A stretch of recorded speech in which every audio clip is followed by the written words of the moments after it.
এবার পেরুর উপকূলবর্তী অঞ্চলে অস্বাভাবিক ঢেউয়ের কারণে চরম পরিস্থিতির সৃষ্টি হয়েছে। ব্যাপক অসুবিধায় পড়েছে মানুষ।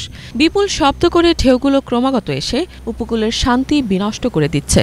উপকূলবর্তী বাড়িঘরগুলো ঢেউয়ের তাণ্ডবে দুলতে শুরু করেছে, ফলে মানুষের মুখে উদ্বেগের ছাপ আর চোখে ভীতি দেখা দিয়েছে। এই অস্বাভাবিক সাগরের উত্তেজনা পুরো এলাকাকে যেন ভয়ে জর্জরিত করে তুলেছে। রয়টার্সের তথ্য মতে সাগরের তাণ্ডবের কারণে গত ২৫ আগস্ট পেরুর উপকূলবর্তী অঞ্চলের ১০০টিরও বেশি বন্দর সাময়িকভাবে বন্ধ করে দেওয়া হয়েছে। এদিকে সতর্কতা জারি করার পর পরিস্থিতি নিয়ন্ত্রণে রাখতে কাজ করছে কর্তৃপক্ষ। অস্বাভাবিক ঢেউয়ের কারণে স্থানীয় জনজীবন ও মৎস্যজীবীদের জীবিকা মারাত্মকভাবে প্রভাবিত হয়েছে। এই প্রাকৃতিক বিপর্যয়ের জন্য দক্ষিণ প্রশান্ত মহাসাগরের একটি প্রাণঘাতী অ্যান্টি সাইক্লোনকে দায়ী করেছে পেরুর জাতীয় আবহাওয়া ও জলবিদ্যুৎ সংস্থা।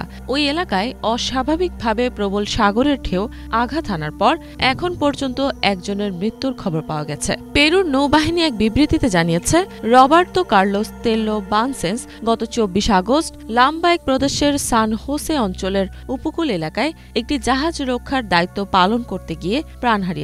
নৌবাহিনী জানায়, ওই নাবিক সমুদ্রে পড়ে গিয়েছিলেন। তার নিথর দেহ প্রায় ১ কিলোমিটার দূরে সমুদ্র থেকে উদ্ধার করা হয়। কর্তৃপক্ষ জানিয়েছে, এই প্রাকৃতিক বিপর্যয় অর্থাৎ দক্ষিণ প্রশান্ত মহাসাগরের অ্যান্টি সাইক্লোনের কারণে উপকূলীয় এলাকায় বিভিন্ন ধরনের স্থাপনার ব্যাপক ক্ষয়ক্ষতি হয়েছে। এদিকে জনগণকে উপকূলীয় অঞ্চল ও পানিতে যাতায়াত করা থেকে বিরত থাকার অনুরোধ জানিয়েছে প্রশাসন। এমন পরিস্থিতিতে জেলেরা আর্থিক ক্ষতির আশঙ্কা প্রকাশ করেছেন। তারা সমুদ্রের পরিস্থিতি স্বাভাবিক হওয়ার অপেক্ষায় রয়েছেন এবং দ্রুত মাছ ধরার কাজে ফেরার দিন গুনছেন। এদিকে পেরুর নৌবাহিনী জানিয়েছে, এই প্রতিকূল পরিস্থিতি আগামী ২৭ আগস্ট পর্যন্ত অব্যাহত থাকতে পারে। এই অ্যান্টি সাইক্লোনটি সর্বশেষ দক্ষিণ আমেরিকার বিভিন্ন বন্দরগুলোতে ব্যবসায়িক কার্যক্রমকে প্রভাবিত করেছে।